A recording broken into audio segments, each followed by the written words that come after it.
He failed 7 times before building a $10 million company. His name is Daniel Evans. Each failure hit hard: lost savings, broken partnerships, sleepless nights, and crushing doubt. He felt ashamed and alone. He also learned, painfully and fast. First, a product nobody wanted taught him to listen. Then wasted marketing dollars taught him metrics. Toxic hires taught him standards. Scaling too fast taught him systems. A lawsuit and betrayals taught him boundaries. Near bankruptcy taught him resilience. He rebuilt step by step, tightened the product, fixed the engine, and scaled with discipline. In this video you'll get the 7 lessons, the 3 pivots, and the exact mindset shifts that turned defeat into a $10 million reality. Watch to steal the playbook. If Daniel could turn 7 failures into $10 million, your next stumble could start your biggest win. Daniel at his lowest point, feeling like a failure. A crucial partnership collapsed and the runway evaporated, leaving Daniel alone with an empty inbox and a list of obligations he could not meet. Shock landed first, cold, physical, like a weight in his chest, followed by a blur of practical problems, unpaid vendors, angry support emails piling up, and a payroll spreadsheet that no longer balanced. He replayed every decision he had made that year, searching for the precise moment the plan derailed. The facts were blunt and immovable. Optimistic explanations meant nothing in the face of missed calls from former teammates and the silence of investors who once praised his vision. He felt small in ways he hadn't expected. Confidence eroded day by day. Nights turned into a loop of self-criticism.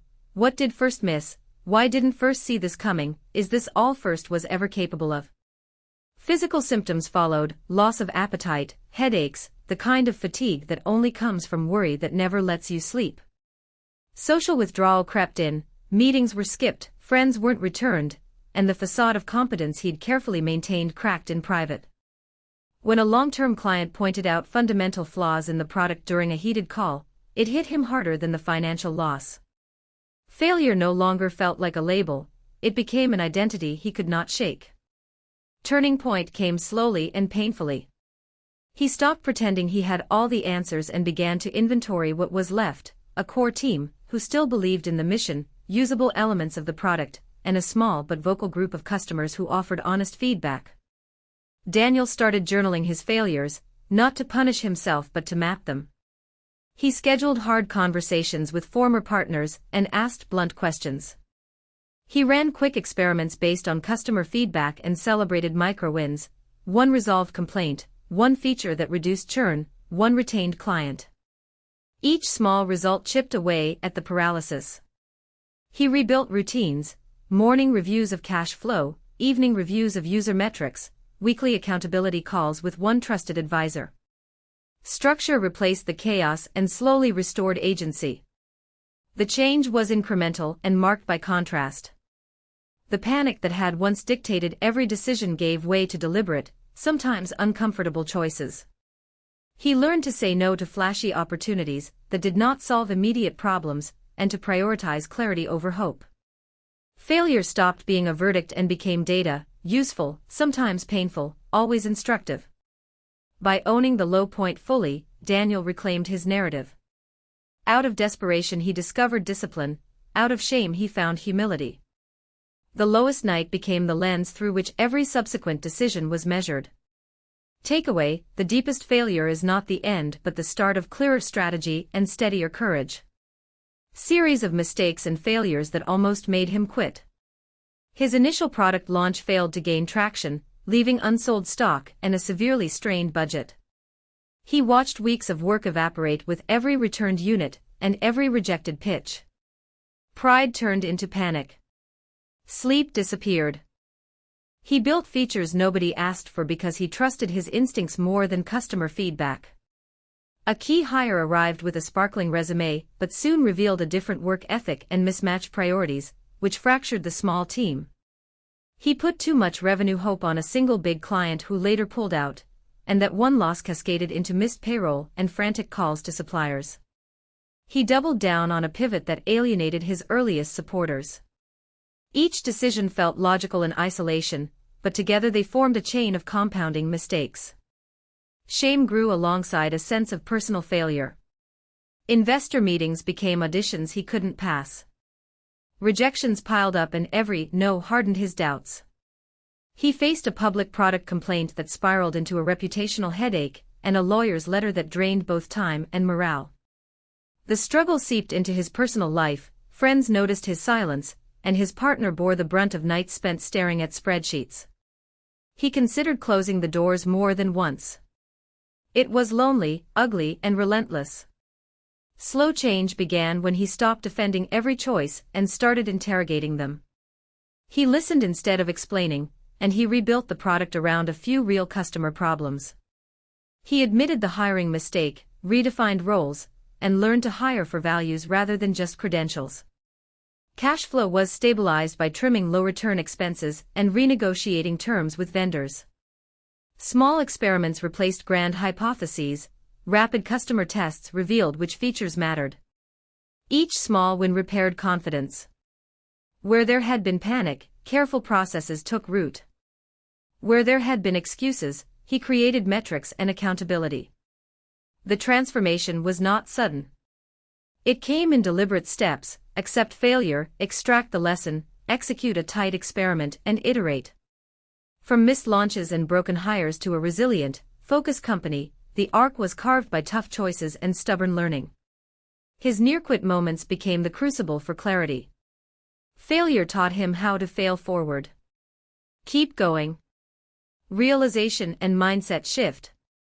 He realized that repeating the same tactics after each setback was costing him momentum.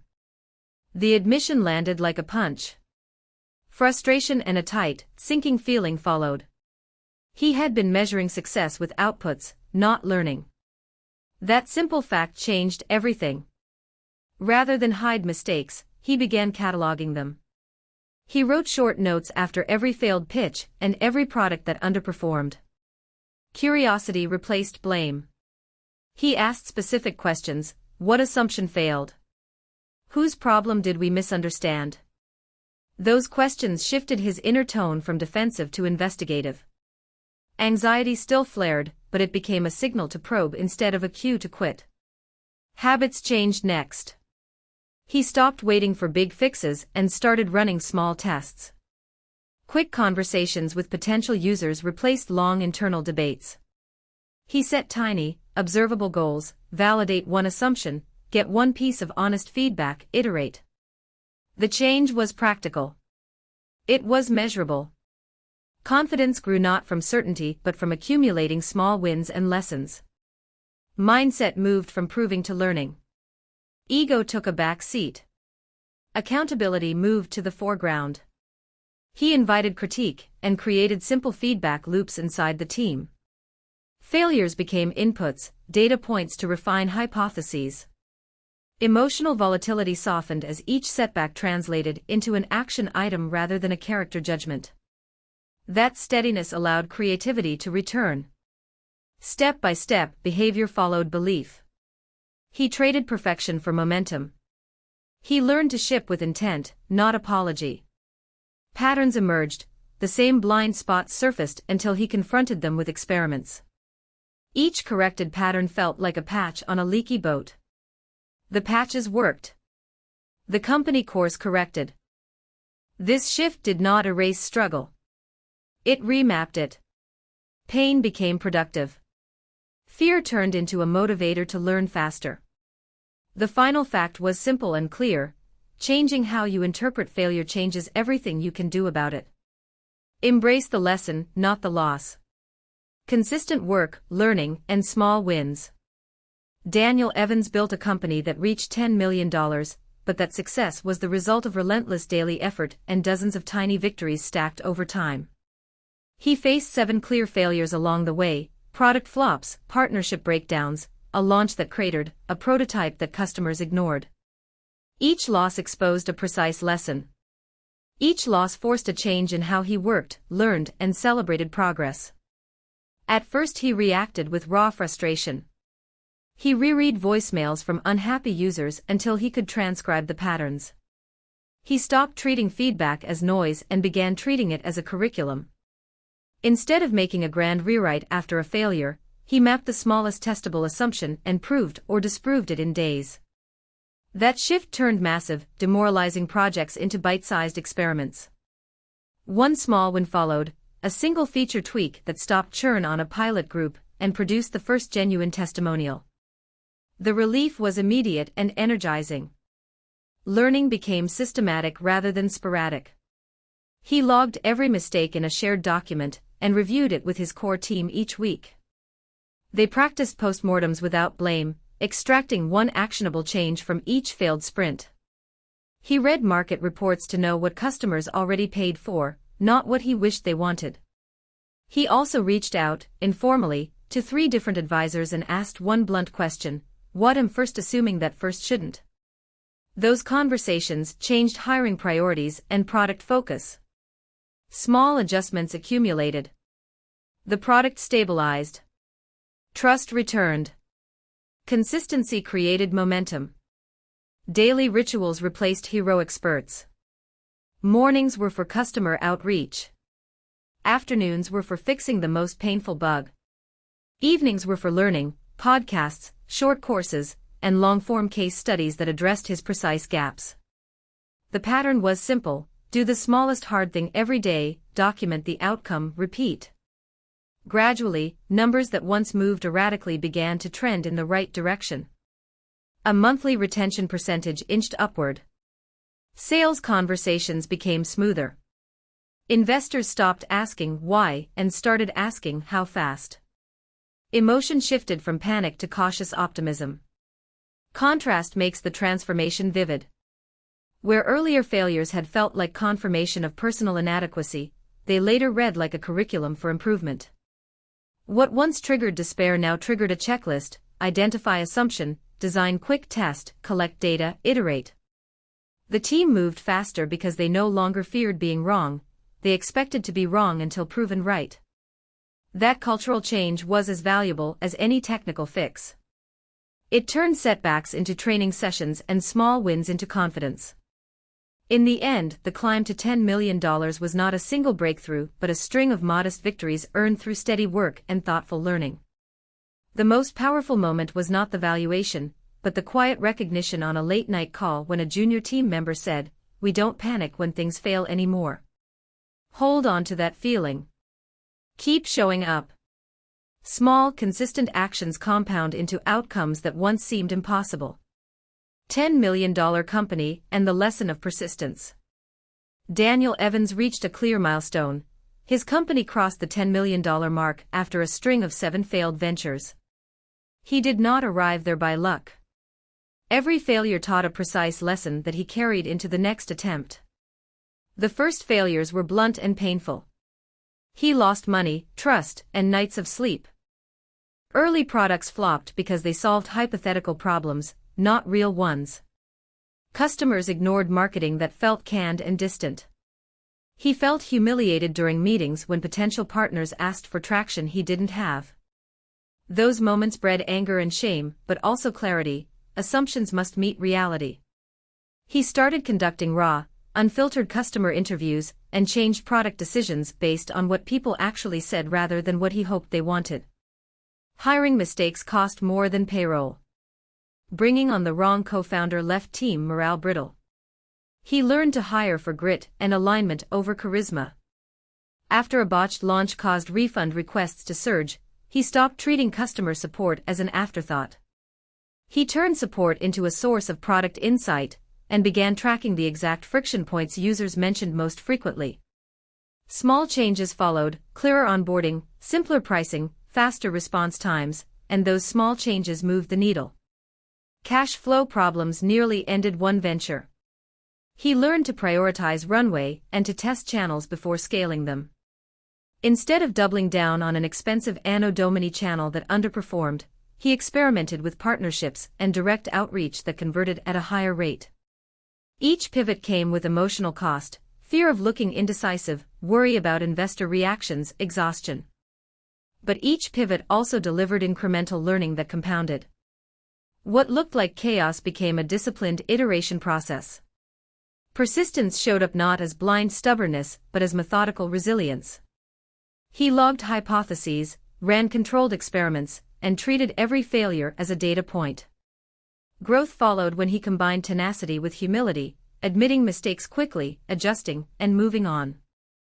The contrast was stark. The man who once avoided cold calls now led sales demos nightly. The entrepreneur who feared feedback now built it into every product milestone. By the time the business achieved its $10 million milestone, the culture had shifted. Teams celebrated small wins and documented failures openly. Hiring prioritized adaptability. Processes replaced drama. The outcome was not a single brilliant idea, but a chain of learned lessons applied consistently over time. The strongest takeaway is simple and brutal: persistence without learning is wasted effort, and learning without persistence is wasted potential. Keep gathering evidence, adjust fast, and refuse to let one setback define the story. He hit rock bottom 7 times before his company crossed 10 million. Each failure felt like a punch. He was broke, ashamed, and ready to quit. But each hit taught him something vital. First failure: a product no one wanted. Lesson: listen to customers. Second, bad hires that broke culture. Lesson: build a team that trusts. Third, burning cash too fast. Lesson: disciplined spending. Fourth, scaling too early. Lesson: grow when the foundation is solid. Fifth, ignoring legal and contracts. Lesson: protect your work. Sixth, losing sight of vision. Lesson: return to why you started. Seventh, burnout and broken relationships. Lesson: balance matters. Slowly, those lessons stitched into a new approach. He iterated the product. He hired for values. He tightened the books. He scaled carefully. He put systems in place. He recovered relationships. The company transformed. Failures turned into repeatable wins. Key points to remember: persistence, customer-first thinking, the right team, cash discipline, deliberate scaling, legal safeguards, and self-care. You've felt the sting of setbacks too. You know the nights when doubt screams loudest. That doesn't mean the end. It means lessons are being written. If this story moved you, subscribe and join us for the next video, where we break down Daniel's exact playbook and the tools he used to build a $10 million company. Share your toughest setback in the comments. Your story matters. Failure is not the opposite of success. It is the path to it. Keep going.